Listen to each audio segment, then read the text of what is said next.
Paano kaya kung si Zilong naman ang nagsasalita ng Tagalog kagaya ni Pakito at Lapu-Lapu? Narito at ginawan ko rin ng Tagalog version ng ilan sa mga paborito kong linya ni Zilong.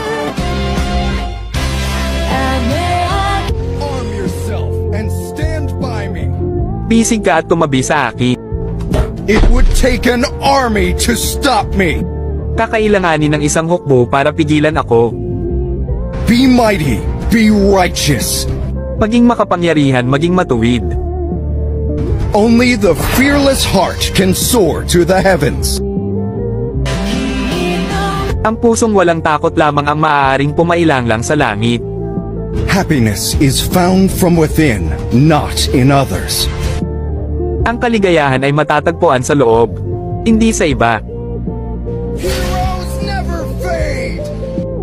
Hindi kumukupas ang mga bayani.